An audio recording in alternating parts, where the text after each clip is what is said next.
Good afternoon, everyone, and welcome to Stock Market Today. It's Ali, Coram, and Ed Carson back with a look at the market action in today's session, Tuesday, August 6th, where we do have day one of a rally attempt, but traders shouldn't get too excited yet, right, Ed? That's not quite yet. I do want to take a look at a few stocks that acted pretty well: Palantir, Intuitive Surgical, and Tenet Healthcare. All right. Well, we will take a look at those three stocks, but first let's analyze the major indexes. Green across the board today with the Nasdaq up 1%. Same with the S&P 500, Ed.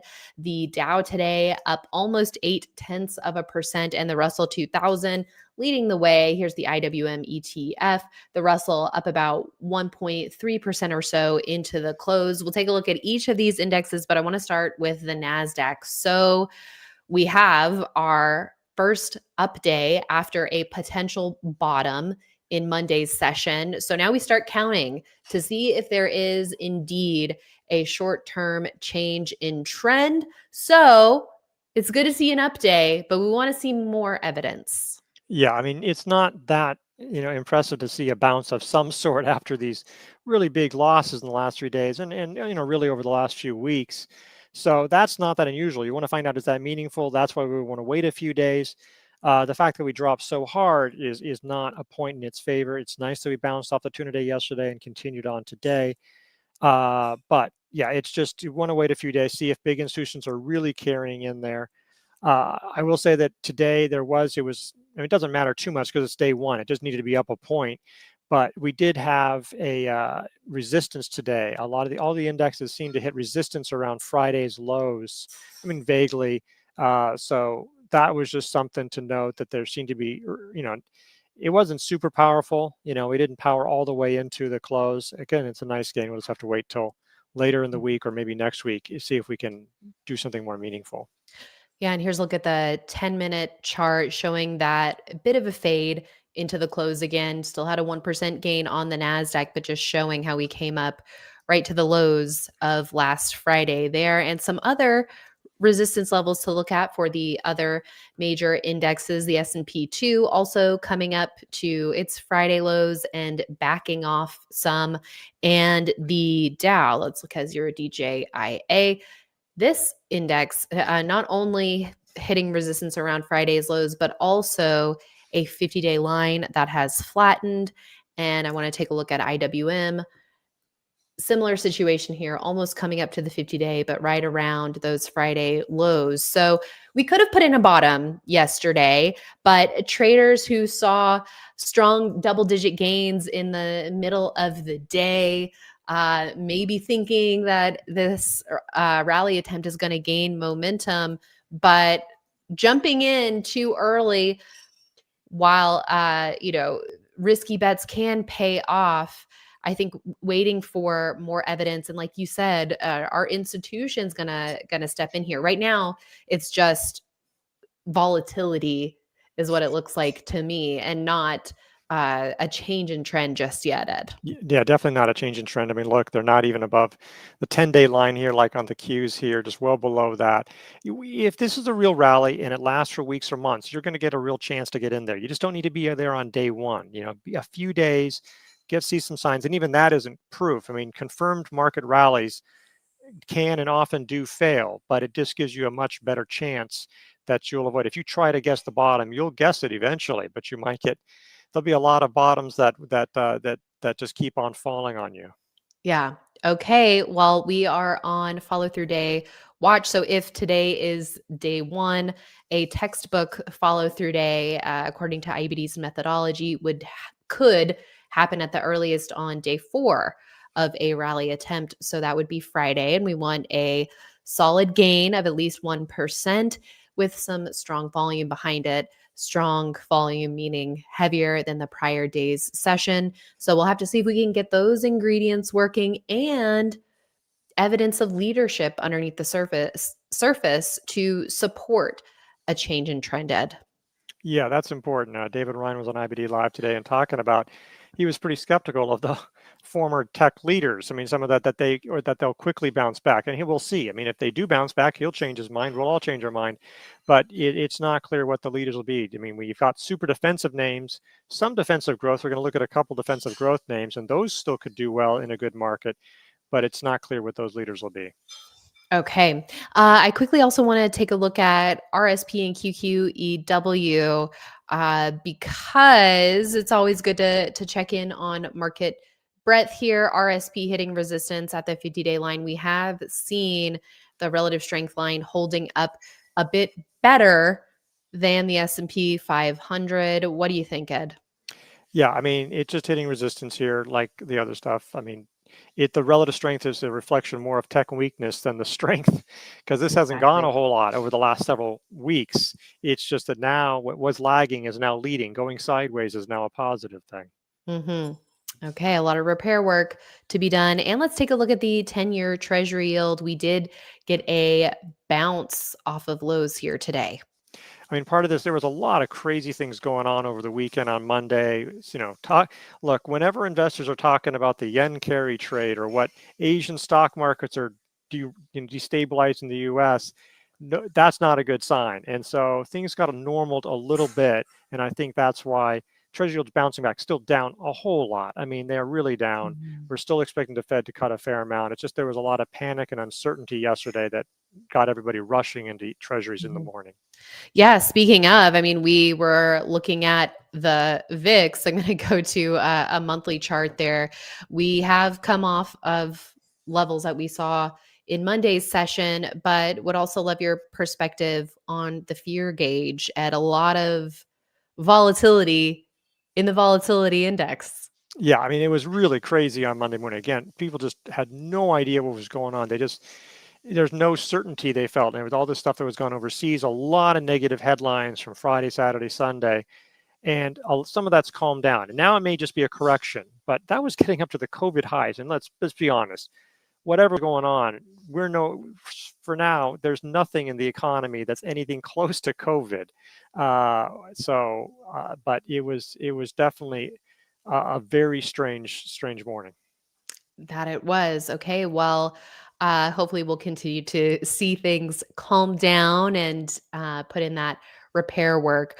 One sector ETF that we want to highlight today is the healthcare sector. Here's a look at XLV managed a slight gain today. But if you just take that step back, this is one of the areas that's been holding up better, especially if you compare with technology. But what do you think about the healthcare sector right now, Ed? Yeah, the healthcare seems to have a lot of things. There's, medical products or devices. There's health insurers. There's hospitals. There's some biotechs. There's a lot of things that are looking pretty good. They have growth, and they're relatively immunized from, economic swings because of the government, because of the insurers covering so much of that. So this is an area that investors should be looking at. Defensive growth areas are probably a pretty good place to be looking at. Not necessarily doing anything with Right. right now, but it's an area that you can conceive might doing well, uncertain market, and even when the market picks up again.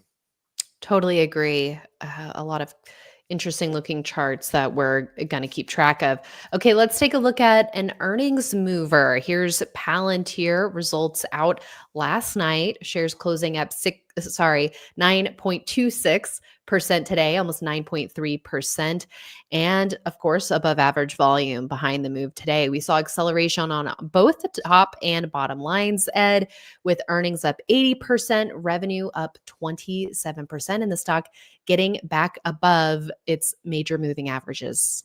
Yeah, I mean, so back above the 50-day line, I think you could probably still use the 2750 sort of area as a buy because in part because of that breaking of the trend line and some recent highs. So while technically that 2750 buy point is not valid anymore, I still think you can use it because of all the levels around there.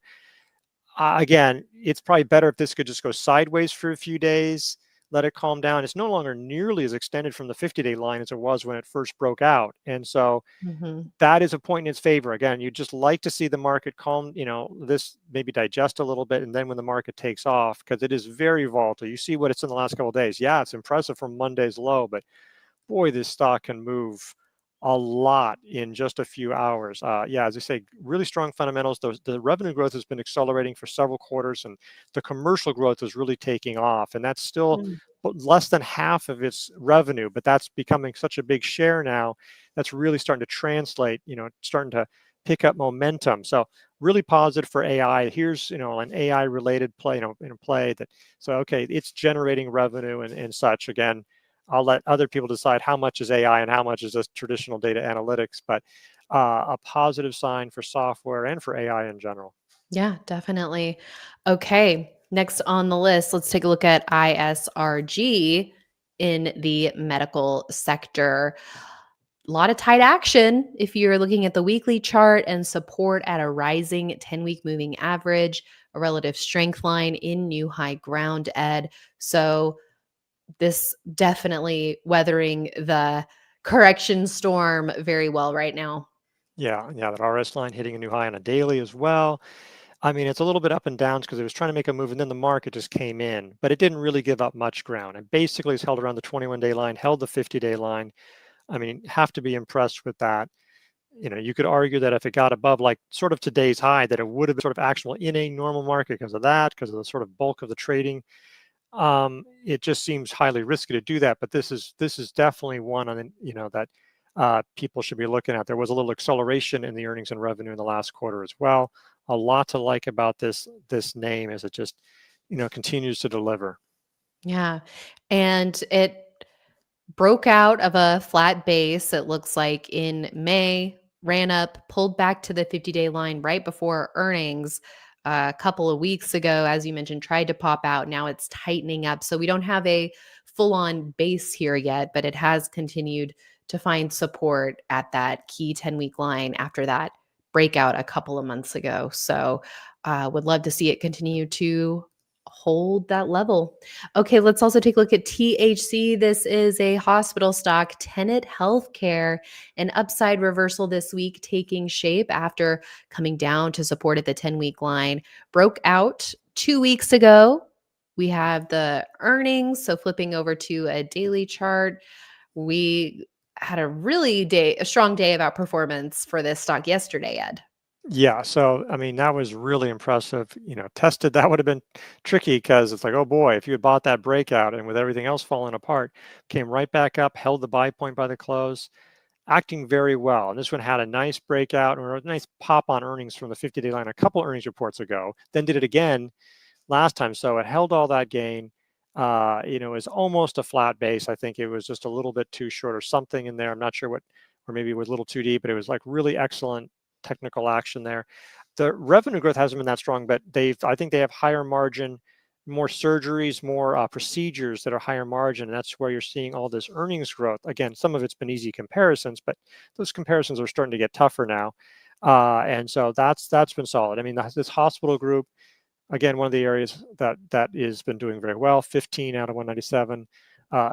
The classic defensive growth. It's a little more defensive than some sectors, maybe a little more defensive than intuitive surgical, at least historically. I mean, if you look going forward, the earnings growth is supposed to slow quite a bit, but it's been a real strong performer. And again, a name that has really weathered the past few weeks. Yeah.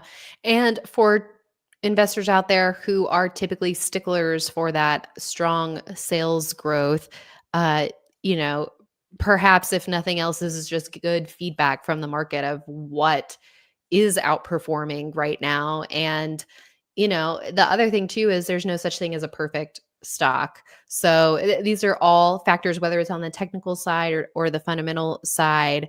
Some of the blemishes that we like talking about, just to point that out, but definitely defensive stocks in focus right now, Ed.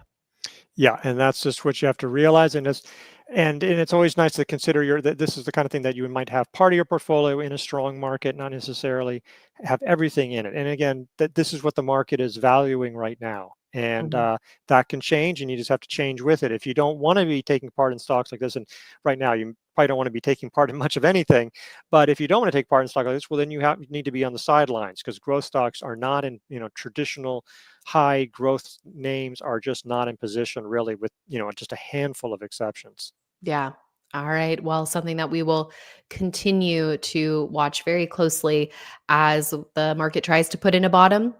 And hopefully, we can see more stocks with relative strength pop up on our screens. So, thank you, Ed, for breaking all of that down. And thanks, everyone, for tuning in. Coming up at 5 p.m. Eastern today, live on YouTube, Mike Webster and Chris Gessel are going to give you the weekly swing trader status update. So make sure you tune in live for that. And then we'll also post it, of course, to investors.com/videos so you can get the walkthrough on the thought process behind the signals going back to last Thursday and how the team is approaching things here now, position wise, how they're positioned for a potential change in market tone. All right, everyone, that's it for today. We'll see you back here tomorrow.